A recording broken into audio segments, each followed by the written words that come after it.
मदीने की सरजमीन पे नबी को सहाबाए किराम ने देखा, मस्जिद नबवी शरीफ के कोने में आंसू बहा रहे थे। मेरे आका ने जब सहाबा ने देखा कि आका रो रहे हैं, पूछा आका आप रो क्यों रहे हैं? तब मेरे नबी ने फरमाया मुझे मेरी माँ की याद आ रही है, मुझे मेरी माँ की याद आ रही है। मेरे नबी इरशाद फरमाते मेरे सहाबा सुनो, मैं ईशा की नमाज पढ़ा रहा हूँ और ईशा में किरात कर रहा हूँ और मेरी माँ पर्दे की आड़ से आवाज दे बेटे मोहम्मद मेरी बात को सुनो। मेरे आका फरमाते हैं मैं नमाज छोड़ के अपनी माँ की बात सुनने चला जाता। अल्लाह अकबर, ये नबी प्यार करके दिखा रहे हैं। अल्लाह अकबर। एक सहाबी नबी की बारगाह में आए, आके अर्ज करते हैं आका मेरे बाप के ऊपर मेरा कर्ज है, मेरा बाप मेरा कर्ज अदा नहीं कर रहा है।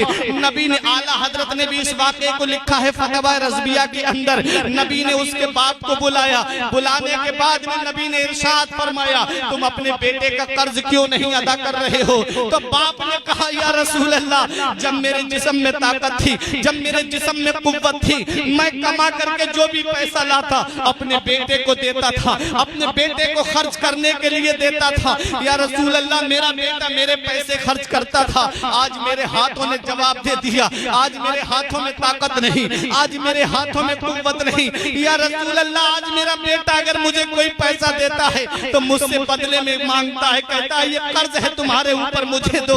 अल्लाह अकबर। आला हजरत ने लिखा है फबुका रसूलुल्लाह सल्लल्लाहु अलैहि वसल्लम, मेरे आका रोने लगे, आंखों से आंसू निकल पड़े। उन सहाबी की जुबान से ये जुमला सुन करके आस पड़ोस में जितने पत्थर और दरख्त थे, आला हजरत ने लिखा है वो पत्थर और दरख्त भी रोने लगे। मेरे नबी को जब रोते देखा सहाबा इकराम भी रोने लगे। अल्लाह अकबर। पता चला जो इंसान बाप को रुलाता है, जो इंसान बाप को सताता है, आज तुम कहते हो मौलाना कयामत नहीं आती है, मौलाना कयामत कब आएगी? अरे तुम ये भूल गए वो कयामत तो आएगी ही। क्या ये तुम्हारे लिए कयामत नहीं कि बूढ़ा बाप अपने बेटे से लिए दवाई के लिए पैसे मांगने के लिए उसके दरवाजे पे खड़ा होता है, उसकी बीबी आके कहती है अब्बा अभी सो रहे हैं, थोड़ी देर के बाद जब उठ जाएंगे तो बता दूंगी। तुम मुझे बताओ क्या कहना चाहते हो? बताओ बाप अपनी औलाद के लिए उसकी बीबी का सहारा ले, जरा सोचो क्या ये कयामत से कम नहीं है मंजर? आज तुम अपने हालात का जायजा नहीं लेते। आज तुम कहते हो मौलाना साहब हम परेशान फिर रहे हैं, आज तुम कहते हो मौलाना साहब दुआ कर देना।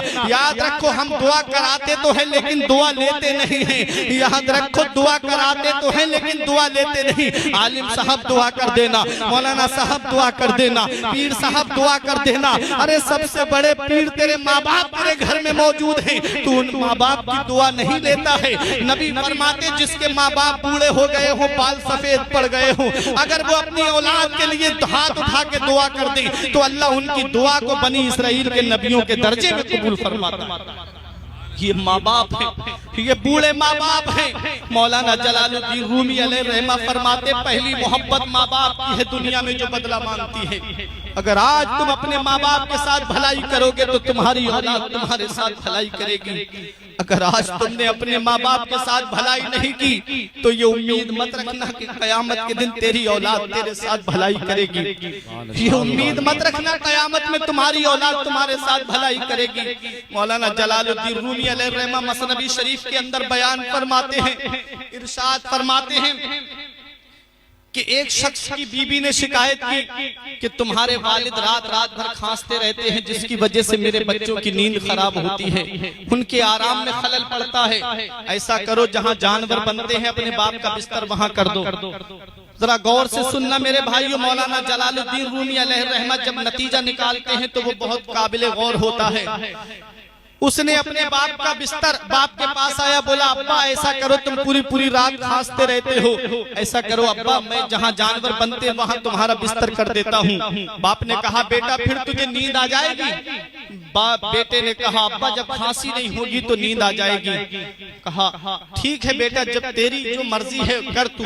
उसने बाप को अपनी पीठ पे लादा और लेकर के कंबल लिया, साथ में छोटे से बच्चे को साथ में लिया। साथ में बच्चा हो गया, समझदार था बच्चा, वो भी साथ में चला।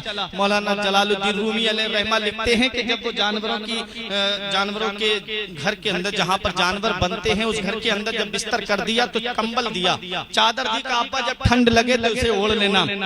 उसका बच्चा आगे बढ़ा, उसने कंबल का एक सिरा नीचे रखा, एक ऊपर, उस कंबल को दो हिस्सों में बांट दिया। आधा कंबल फाड़ के दादा को दे दिया और आधा कंबल बगल में दबा के अब्बा से बोला चलो।